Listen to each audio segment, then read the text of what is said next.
소화장애를 겪는 일은 매우 흔하다.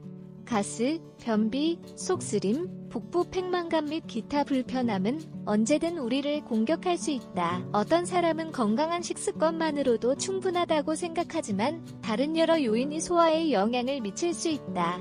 하지만 소화장애를 피하려면 몇 가지의 건강한 습관을 실천해야 한다. 사실 이러한 소화장애는 불편함만 유발하는 것이 아니다. 장기적으로 볼 때 복잡한 상태가 되어 통증을 유발하는 단순한 불편함보다 더 큰 문제를 초래할 수 있다. 하지만 종종 식사하는 방식과 전반적인 생활 방식에 몇 가지 변화를 주면 소화 문제를 없애는 데 도움이 될 수 있다. 소화장애를 피하기 위한 건강한 습관 1. 신체에 수분을 보충한다. 수분은 소화계의 적절한 기능을 위해 필수적이다.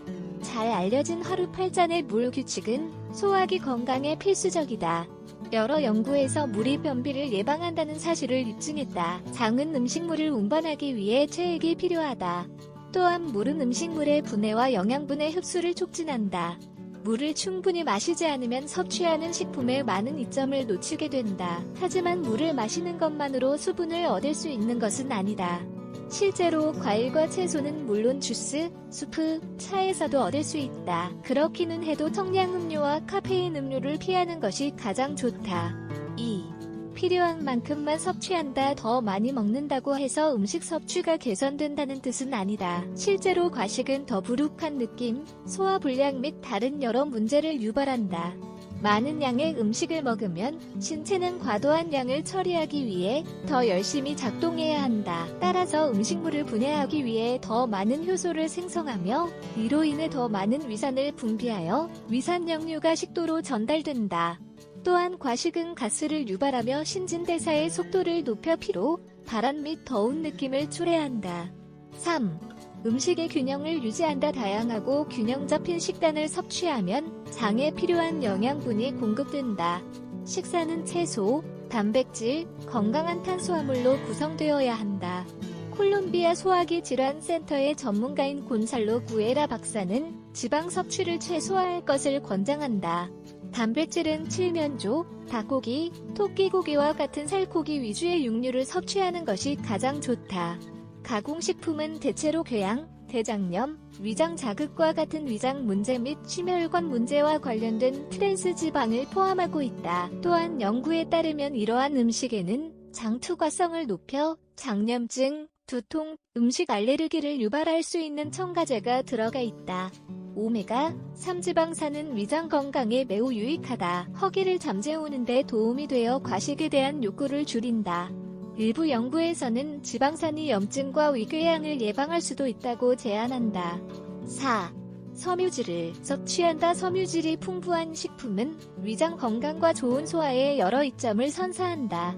섬유질은 소화관을 정화하며 변이량을 늘려 변비를 퇴치하는 데 도움이 된다. 이로 인해 의료 전문가들은 견과류, 콩류, 채소, 곡물, 과일을 섭취할 것을 권장한다. 5. 스트레스를 관리한다. 스트레스는 속쓰림, 소화불량, 위염과 같은 소화관 장애와 관련이 있다.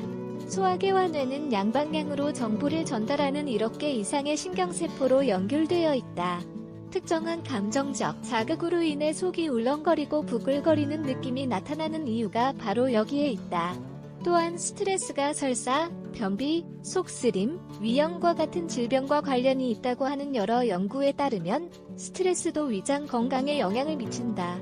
명상, 요가, 운동과 같은 스트레스 관리 기법을 실천하면 정신 건강과 소화기 건강을 개선하는 데 도움이 된다. 6. 식사 시간을 지키고 천천히 음식을 섭취한다. 식사 시간을 지켜야 한다. 몸과 마음이 편해진다고 생각되더라도 TV 시청이나 업무와 같은 주의를 산만하게 하는 요소는 스트레스를 유발한다. 또한 너무 빨리 음식을 먹으면 가스와 소화불량이 발생한다. 연구에서는 식사 시간에 주의를 기울이면 소화가 더 좋아지고 위장 건강에 개선된다고 한다. 또한 천천히 음식물을 씹으면 위장 불편함을 예방하는 데 도움이 된다. 소화 과정은 음식을 씹을 때 시작된다. 치아로 음식을 잘 자르고 씹어서 으깨면 소화 효소의 작용을 촉진한다. 또한 음식을 잘 씹으면 더 많은 타액이 생성되어 탄수화물과 지방을 분해하며 고체를 소화하여 소화관으로 더 잘 이동할 수 있도록 도움을 준다. 따라서 음식물의 소화를 촉진하려면 이 과정에 각별한 주의를 기울여야 한다. 7. 식사 일지를 꾸준히 작성한다. 식사를 계획하면 긴장을 완화하는 데 도움이 된다. 모든 음식이 누구에게나 똑같이 영향을 미치는 것은 아니다. 어떤 사람은 음식 과민증이나 알레르기가 있으며 이를 처리하는 데 더 큰 어려움을 겪는다. 섭취하는 음식에 대한 일지를 꾸준히 작성하면 신체가 어떤 음식에 잘 반응하고 또 어떤 음식이 불편함을 유발하는지 알 수 있다. 8. 소화장애를 예방하는 운동은 소화기 건강에 도움이 되는 것으로 밝혀졌다. 신체 활동은 소화관을 통한 음식물의 통과를 30% 줄여 영양분 흡수를 높인다. 또한 변비와 장염증을 줄인다. 9. 나쁜 습관을 피해야 한다. 알코올과 담배는 속쓰림 및 역류와 같은 소화 장애와 관련이 있다. 흡연과 음주와 같은 습관은 소화 장애를 일으킬 수 있다. 담배는 속쓰림과 궤양 및 최악의 상황에서는 위암의 발병 확률을 높인다. 한편 알코올도 속쓰림과 역류를 증가한다. 박테리아의 성장을 촉진하며 염증성 장질환을 유발할 수도 있다. 소화장애는 이제 그만.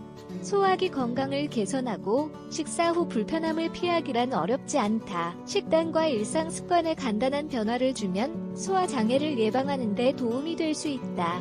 그 이점은 소화장애 해결에만 국한되지 않는다. 의학적 증거에서 입증했듯이 건강한 소화계는 전반적으로 건강한 신체를 의미한다. 지금까지 설명한 9가지 습관을 통해 여러모로 더 나아질 것이다.